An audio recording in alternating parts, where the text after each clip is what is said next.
The air in the Carter Blackwood law firm conference room was thick with tension. The polished mahogany table gleamed under the dim light, stacks of legal documents neatly placed at its center. Isabella Carter sat stiffly in one of the high-backed leather chairs, her fingers gripping the edge of the armrest as though anchoring herself from the storm that was about to consume her life. Across from her sat Damien Blackwood, the man she was being forced to marry. Tall, dark-haired, and exuding an air of cold indifference, Damien leaned back in his chair, completely unaffected by the gravity of the situation. His black suit was immaculate, his gray eyes sharp and unreadable, observing her with detached amusement as if she were merely an item in a business transaction. The lawyer, an older man with graying hair and thin-rimmed glasses, cleared his throat, breaking the suffocating silence.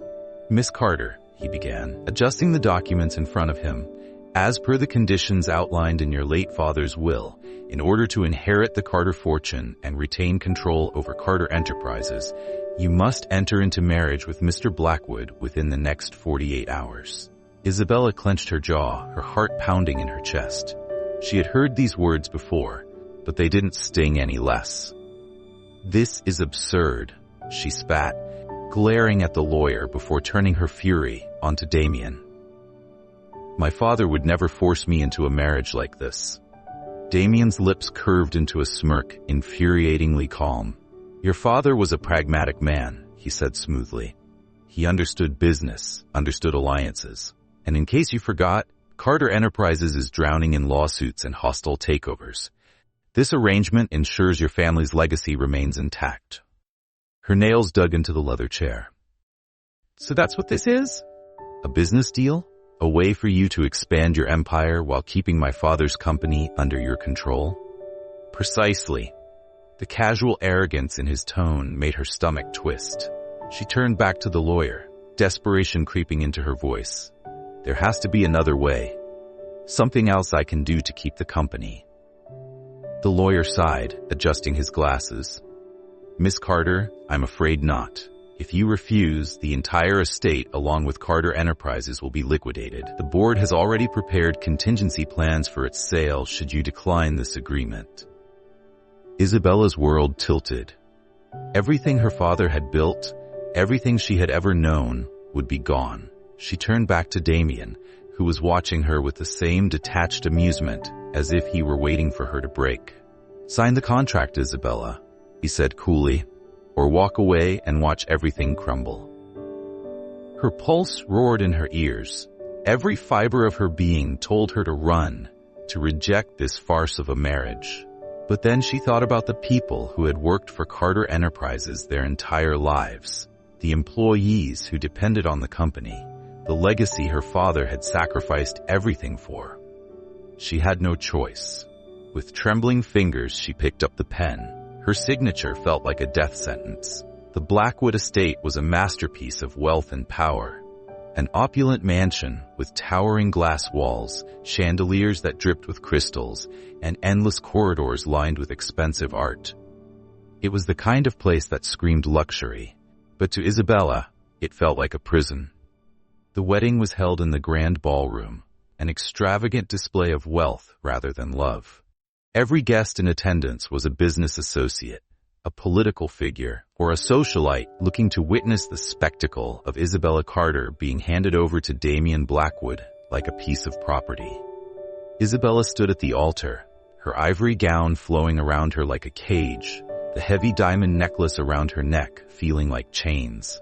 She felt suffocated, her breath shallow as she looked up at the man standing beside her. Damien, in a tailored black suit, stood poised and indifferent, his face devoid of emotion. There was no warmth in his eyes, no softness in his features, only a quiet dominance, as if this was nothing more than another business acquisition to him. The officiant's voice was a distant hum in her ears. "Do you, Damien Blackwood, take Isabella Carter to be your lawfully wedded wife?" A long pause. Then Damien's deep, smooth voice. "I do."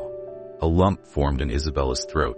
"And do you, Isabella Carter, take Damien Blackwood to be your lawfully wedded husband?" Her fingers curled into fists at her sides, the weight of 100 emotions pressing against her chest. Anger, resentment, fear. She forced herself to meet Damien's gaze, hoping, praying to see something, anything, that would make this bearable. But there was nothing, only a cold, unyielding stare. "I do," she whispered. The applause that followed felt hollow. The bedroom was massive, decorated in dark tones of gray and black, exuding the same power and intimidation as the man who owned it. Damien stood near the fireplace, his tie loosened, his sharp eyes studying her as she remained by the door, hesitant. "You look like a frightened rabbit," he mused. "Did you think I was going to devour you the moment we were alone?"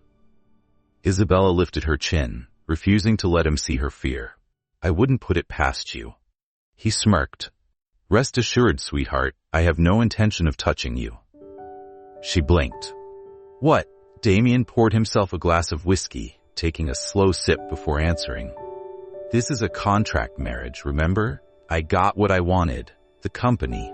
There's no need for us to pretend we're something we're not." Her heart pounded at his words. Relief, disappointment. She couldn't tell. He set his drink down and met her gaze with a piercing intensity. "You'll have your own space, your own freedom. Just play the part in public and we'll both get through this." She clenched her fists. "And what if I refuse?"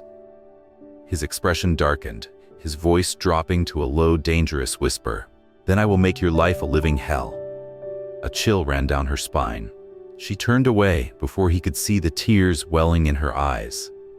Damien watched as she disappeared into the adjoining bedroom, his grip tightening around his glass. For the first time that night, he felt an unfamiliar emotion stir in his chest. He had gotten everything he wanted. So why did it feel like he had just lost something important? The days passed in tense silence. Damien found himself watching Isabella from a distance, noticing things he hadn't before. The fire in her eyes, the way she carried herself with quiet strength. And for the first time in his life, Damien Blackwood wondered if he had made a mistake. Isabella's days at the Blackwood estate became a carefully orchestrated dance of avoidance and forced civility. She played the role of the dutiful wife in public, standing by Damien's side at social events, offering carefully rehearsed smiles and nodding along to conversations about business and power. But behind closed doors, they barely spoke. The mansion, for all its grandeur, felt like an icy tomb. One evening, Isabella found herself wandering through the vast halls, seeking refuge in the library, a place untouched by Damien's cold presence. The towering shelves were lined with books that seemed older than time itself. She ran her fingers along the spines, searching for a distraction from the suffocating reality of her life. "You enjoy reading?" His voice, smooth as silk and twice as dangerous, cut through the silence. She turned sharply to find Damien leaning against the doorway, his gaze unreadable. Isabella straightened. "It's one of the few things in this house that doesn't feel like a transaction." A ghost of a smirk played on his lips as he stepped inside. "Interesting choice of words." She narrowed her eyes. "Everything in your world is a deal, isn't it? Even marriage." Damien shrugged, moving toward the bar in the corner of the room. "I learned a long time ago that love is a weakness. It's better to build alliances than chase emotions that can be exploited." Isabella's stomach twisted at his words. "That's a sad way to live." He poured himself a drink but said nothing. The silence stretched between them, thick with unspoken words. Then, to her surprise, he walked over and placed a book on the table beside her. "The Count of Monte Cristo?" she asked, lifting an eyebrow. Damien nodded. "A story of betrayal and revenge. You might find it relatable." Isabella studied him for a long moment. "And which character do you relate to? The betrayed or the betrayer?" His lips quirked into something that wasn't quite a smile. "Maybe both." She didn't know why, but for the first time since their marriage, something in Damien Blackwood didn't seem so invincible. The uneasy truce between them held for weeks, until one fateful night shattered the fragile balance. Isabella had attended yet another tedious business gala at Damien's side, pretending to be the devoted wife, while whispers swirled around them. But tonight, something was different. As they returned to the mansion, Damien's usual indifference had been replaced with something darker, something more volatile. She barely had time to remove her heels before he slammed the door shut behind them. "What the hell was that tonight?" he demanded, his gray eyes burning into hers. Isabella frowned. "What are you talking about?" He took a step closer, his presence overwhelming. "You and Ethan Holloway." You were laughing, touching his arm. Realization dawned, and she scoffed. "Are you seriously accusing me of flirting?" Damien's jaw clenched. "You were putting on a show." "Like you care," she shot back, crossing her arms. "You made it clear this marriage is nothing more than a business arrangement." His hands balled into fists at his sides. "And yet, you can't seem to follow the rules of that arrangement."